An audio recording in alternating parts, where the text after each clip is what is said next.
প্ৰতিষেধক সেৱা পুষ্টি আৰু স্বাস্থ্য শিক্ষাৰ লগতে শিশুসকলৰ সামগ্ৰিক বৃদ্ধি আৰু বিকাশৰ বাবে আনুষ্ঠানিক প্ৰাথমিক শিক্ষা আদিৰ জৰিয়তে ICDSৰ সমাজৰ পৰিৱৰ্তিত প্ৰয়োজন অনুসৰি নিজৰ কাৰ্যপদ্ধতি উন্নত কৰাক মূল বিষয় হিচাপে লৈ তেখেতসকলৰ প্ৰতীকপট প্ৰদৰ্শন কৰিছে। প্ৰথমতে জিলা কৃষি বিভাগ আমাৰ মাজত উপস্থিত হৈছেহি। জলসিঞ্চনৰ যোগেদি কেনেকৈ কৃষি বিভাগৰ উন্নয়ন কৰিব পাৰি সন্দৰ্ভত তেখেতসকলৰ প্ৰতীকপটত দেখুৱাবলৈ চেষ্টা কৰা হৈছে। PM সূৰ্য ঘৰক আঁচনি হিচাপে লৈ মুখ প্ৰতীকপট হিচাপে প্ৰদৰ্শন কৰিছে APDCL এ। প্ৰাক শৈশৱকালীন যতন আৰু শিক্ষা সম্পৰ্কে সমাজ কল্যাণ বিভাগৰ দ্বাৰা তেখেতসকলৰ প্ৰতীকপট প্ৰদৰ্শন কৰা হৈছে। জনস্বাস্থ্য কাৰিকৰী বিভাগ তেখেতসকলে সমাজ নিৰ্ভৰ পৰিষ্কাৰ পৰিচ্ছন্নতা স্বাস্থ্য সুৰক্ষাৰ উন্নয়নৰ গুৰুত্ব জনসাধাৰণৰ আগত দাঙি ধৰিবৰ বাবে তেখেতসকলৰ প্ৰতীকপট প্ৰদৰ্শন কৰিছে। মুখ্য উপাদানসমূহৰ ভিতৰত আছে সমাজ ব্যৱস্থাপিত পৰিষ্কাৰ পৰিচ্ছন্নতা, সংকৰ্ষণ কেন্দ্ৰ সমাজ ভিত্তিক কম্পোট গাঁত আৰু ODF আদৰ্শ গাঁও।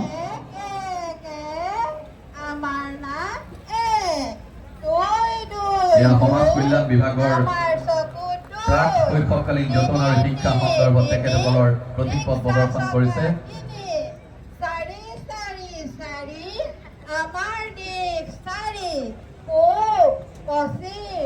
জনস্বাস্থ্য কাৰিকৰী বিভাগৰ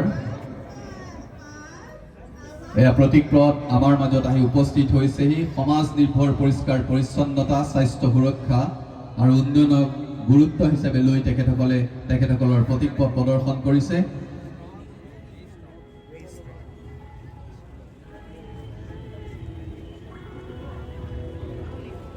ইয়াৰ পাছতেই পঞ্চায়ত আৰু গ্ৰাম উন্নয়ন বিভাগৰ যোগেদি বিকশিত ভাৰত নিশ্চিত ৰোজগাৰ আৰু আজীৱন মিছন গ্ৰামীণ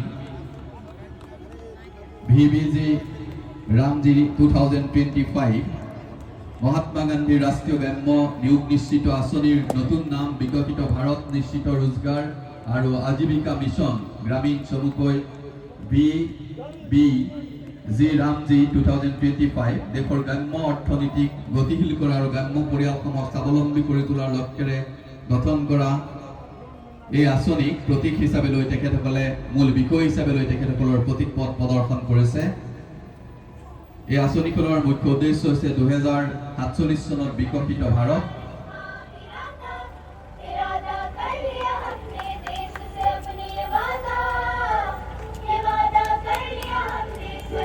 জনস্বাস্থ্য কাৰিকৰী বিভাগ শিৱসাগৰ সংমণ্ডলৰ প্ৰতীকপট আমাৰ মাজেদি পাৰ হৈ গৈছে।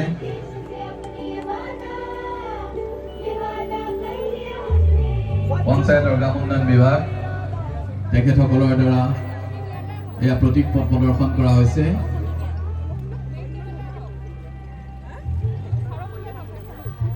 ইয়াৰ পাছতেই পশুপালন আৰু পশু চিকিৎসা বিভাগ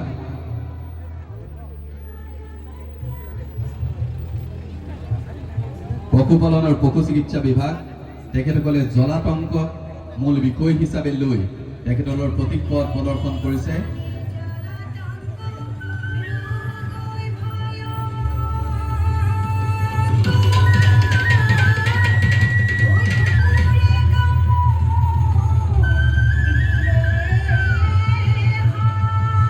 পশুপালন আৰু পশু চিকিৎসা বিভাগৰ জলাতংক ৰোগ সম্পৰ্কে তেখেতসকলৰ প্ৰতীকপট।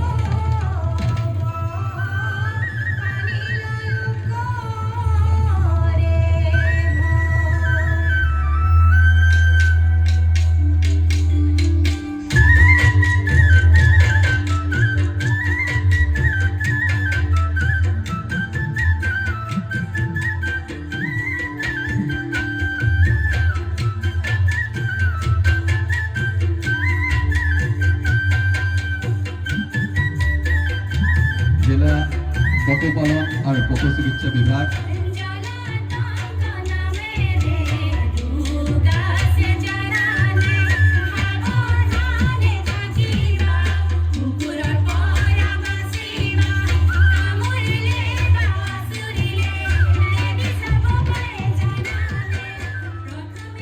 ইয়াৰ পাছতে শিক্ষা বিভাগ শিক্ষা বিকাশ মুক্তি আলোকৰ বাটেৰে অসমীয়া নাৰীৰ জয়যাত্ৰা। এই যাত্ৰা অধিক সমৃদ্ধিশালী হ'ব যদিহে আমি আমাৰ প্ৰধানমন্ত্ৰী মহোদয়ৰ দূৰদৰ্শী বেটি বচাও বেটি পঢ়াও আহ্বানক উচিত সঁহাৰি জনাই আগবাঢ়ি যাব পাৰোঁ। এই চিন্তাৰে সমৃদ্ধ অসমীয়া নাৰীৰ গৌৰৱ উজ্জ্বল ইতিহাস আছে। অসমৰ নাৰীয়ে নিজৰ কৰ্মেৰে অসমক উজ্বলাই তুলিছিল ৰাষ্ট্ৰীয় প্ৰেক্ষাপটত।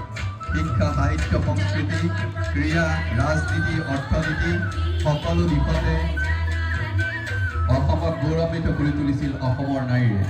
এই গৌৰৱময় ইতিহাসেৰে সমৃদ্ধ হৈ নাৰী শিক্ষাক অগ্ৰাধিকাৰ দি এক শক্তিশালী ৰাষ্ট্ৰ নিৰ্মাণৰ দিশত আগবঢ়াক প্ৰতীকপথ হিচাপে লৈ জিলা শিক্ষা বিভাগে এয়া প্ৰতীকপথ আপোনালোকৰ সন্মুখত প্ৰদৰ্শন কৰিছে।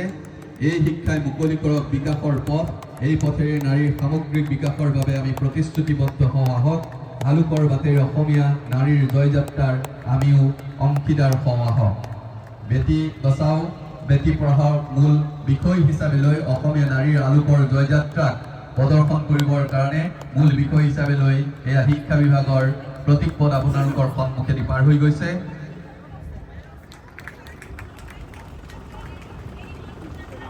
ইয়াৰ পাছতেই আমাৰ মাজত আহি উপস্থিত হ'ব ৰেচম বিভাগ, তেখেতসকলৰ প্ৰতীকপথ। ৰেচম নামেই যাৰ পৰিচয়, বুৰঞ্জীয়ে ঢুকি নোপোৱা দিনৰে পৰা অসমীয়া জনজীৱনৰ লগত ওতঃপ্ৰোতভাৱে জড়িত এই ৰেচমৰ দ্বাৰা তৈয়াৰী নিভাঁজ মুগা, এৰী, নুনী আৰু টচৰ কাপোৰ পৰিহিতা মহিলা আৰু পুৰুষে কঢ়িয়াই আনিছে অসম আৰু অসমীয়াৰ স্বকীয় বৈশিষ্ট্যতা।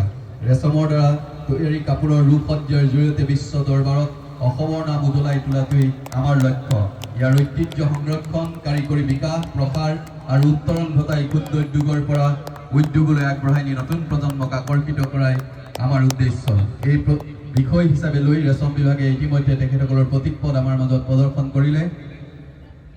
ইয়াৰ পাছতেই আছে স্বাস্থ্য বিভাগ। স্বাস্থ্য বিভাগৰ প্ৰতীকপথ আমাৰ সন্মুখলৈ আহি আছে।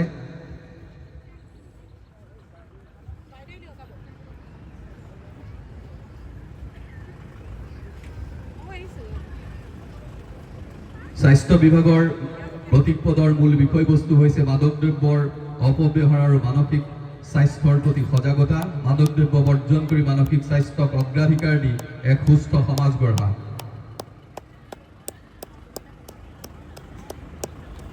মাদক দ্ৰব্য বিসৰ্জন দি এক সুস্থ সামাজিক পৰিৱেশ সংৰচনা কৰাৰ মূল বিষয় হিচাপে লৈ স্বাস্থ্য বিভাগে এয়া আমাৰ মাজলৈ তেখেতসকলৰ প্ৰতীকপথ আগবঢ়াই আনিছে।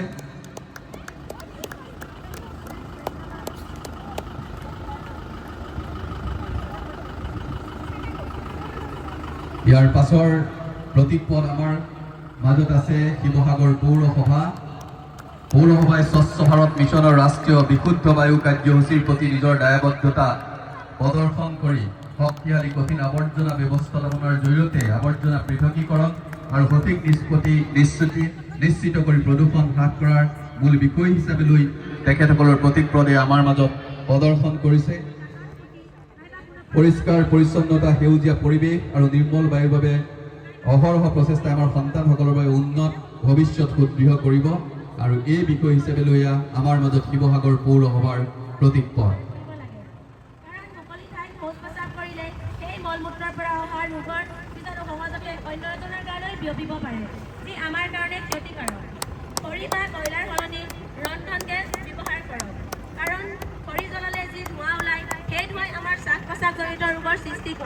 কিন্তু ৰন্ধন গেছ ব্যৱহাৰ কৰিলে সেয়া নহয়।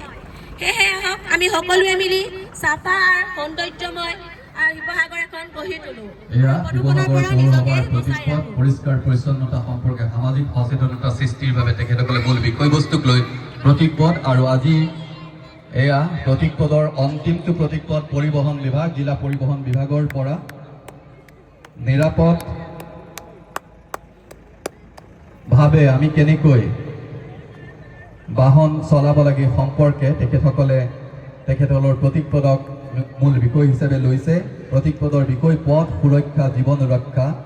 দুচকীয়া বাহন চলাওঁতে শিৰস্থান পিন্ধে যি, নিৰাপদে থাকে সি। নাৰিকল আৰু তৰমুজ দুয়োবিধ ফল, কিন্তু নাৰিকলৰ বাকলি ডাঠ।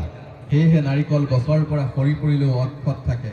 পৰামৰ্শ আমাৰ, হেলমেট পৰিধান কৰি সুৰক্ষিত যাত্ৰাৰ দায়িত্ব আপোনাৰ। এক সুন্দৰ বাৰ্তা প্ৰেৰণ কৰিবলৈ তেখেতসকলে চেষ্টা কৰিছে। সুন্দৰ বাৰ্তাক তেখেতসকলে বিষয়বস্তু হিচাপে লৈ জীৱন সুৰক্ষাৰ ক্ষেত্ৰত এক নিৰ্ণায়ক ভূমিকা পালন কৰিবৰ বাবে আমাৰ চালকসকলক আহ্বান জনাই তেখেতসকলৰ প্ৰতীক পথ প্ৰদৰ্শন কৰিছে। ৰাষ্ট্ৰীয় পথ সুৰক্ষা মাহ উপলক্ষে শিৱসাগৰ জিলা পৰিবহণ বিষয়াৰ কাৰ্যালয়ৰ তৰফৰ পৰা এই প্ৰতীক পদৰ অন্তিমটো প্ৰতীক পদ আমাৰ সন্মুখত আহি উপস্থিত হৈছে। আমি প্ৰতিটো চৰকাৰী বিভাগক তেখেতসকলৰ প্ৰতীক পথ প্ৰদৰ্শন কৰি আজি এই গণৰাজ্য দিৱসক এক আকৰ্ষণীয় মাত্ৰা প্ৰদান কৰাৰ কাৰণে শিৱসাগৰ জিলা প্ৰশাসনৰ তৰফৰ পৰা সকলোলৈকে আন্তৰিক ধন্যবাদ আৰু কৃতজ্ঞতা জ্ঞাপন কৰিছোঁ। আৰু এতিয়া আমি পিছৰ কাৰ্যসূচীলৈ আগবাঢ়ি যাব বিচাৰিছোঁ। এতিয়া আছে সাংস্কৃতিক কাৰ্যসূচী, যিসমূহ দলক আমি